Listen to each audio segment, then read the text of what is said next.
Assalamualaikum warahmatullahi wabarakatuh. Perkenalkan, nama saya Fia Azhara Rahmadita, NPM 234111011. Saya dari kelas manajemen 23C. Di sini saya akan menyampaikan materi tentang negosiasi. Yang pertama yaitu pengertian negosiasi. Menurut Kamus Besar Bahasa Indonesia atau KBBI, perundingan atau negosiasi diartikan sebagai suatu proses tawar-menawar dengan cara berunding untuk memberi atau menerima guna mencapai kesepakatan bersama antar satu pihak kelompok organisasi dengan kelompok organisasi lainnya. Pembahasan yang kedua yaitu proses negosiasi atau perundingan. Proses ini merupakan suatu komunikasi antara dua pihak yang masing-masing mempunyai tujuan dan cara pandang masing-masing, yang berupaya mencapai kesepakatan yang memuaskan kedua belah pihak mengenai permasalahan yang sama. Pada dasarnya, perundingan harus dilakukan melalui beberapa tahapan, antara lain yang pertama tahapan perencanaan, yang kedua tahapan implementasi, yang ketiga tahapan tinjauan negosiasi. Tahapan perencanaan yaitu ada sasaran negosiasi, ada strategi negosiasi, dan di strategi negosiasi ini terdapat 3 strategi. Yang pertama strategi kooperasi, yang kedua kompetitif, dan yang ketiga strategi analitik. Dan lalu yang ketiga ada persiapan proses. Nah, di persiapan proses ini ada beberapa poin yaitu negosiasi, pertemuan pertama, konfrontasi, perdamaian, larutan, dan yang terakhir pasca negosiasi. Yang kedua yaitu tahap implementasi. Tahap implementasi merupakan tindakan yang diperlukan untuk mencapai keberhasilan dalam negosiasi. Implementasi mempunyai komponen penting antara lain taktik negosiasi, keterampilan negosiasi, dan perilaku negosiasi. Tahapan yang terakhir yaitu tahap tinjauan negosiasi. Alasan penting mengapa tahap review negosiasi perlu dilakukan yaitu yang pertama untuk memeriksa apakah Anda telah mencapai tujuan.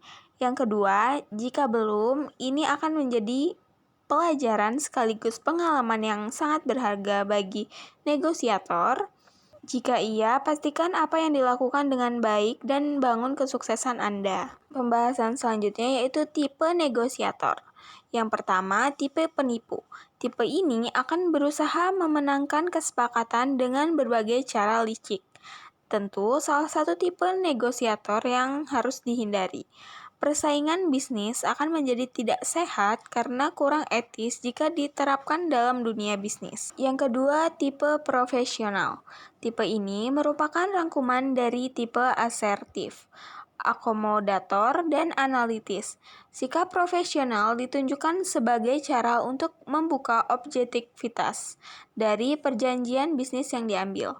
Tipe ini bagus dan cocok digunakan ketika ada urusan bisnis yang penting dan diperlukan. Yang ketiga, tipe bodoh. Tipe ini adalah tipe yang tidak berusaha memenangkan kedua belah pihak.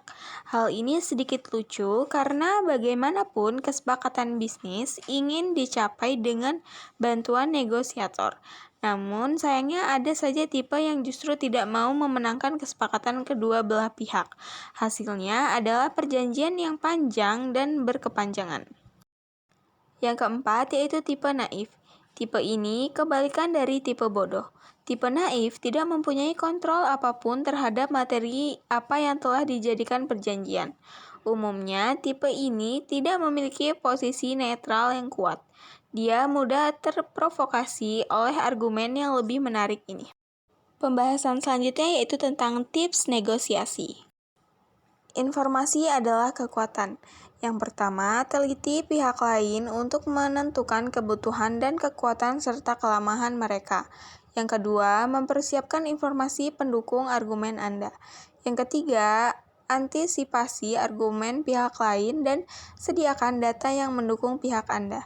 Yang keempat, antisipasi mengapa pihak lain mungkin mengatakan pilihan yang tahu dan biaya rendah yang dapat meredam penolakan pihak lain.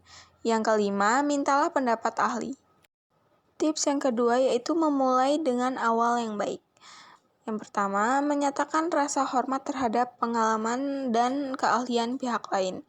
Kedua, susun tugas secara positif sebagai upaya bersama. Ketiga, tetap fleksibel. Keempat, tekankan keterbukaan Anda terhadap kepentingan dan kekhawatiran pihak lain. Yang kelima, bersikap ramah. Tips yang ketiga yaitu nada. Yang pertama, jika pihak lain formal, jangan terlalu santai. Pertahankan selera humor jika diperlukan. Yang kedua, bicaralah perlahan tetapi dengan tujuan. Yang ketiga, berhenti dan dengarkan ketika pihak lain sedang berbicara. Yang keempat, jangan biarkan ego Anda yang melakukan negosiasi. Tips negosiasi yang keempat yaitu bahasa tubuh. Tips negosiasi yang kelima yaitu baca bahasa tubuh lawan bicara. Tips negosiasi yang keenam yaitu keterampilan mendengarkan. Tips negosiasi yang ketujuh yaitu jangan menyerap masalah mereka. Tips negosiasi yang terakhir atau yang kedelapan yaitu tutup dengan konfirmasi.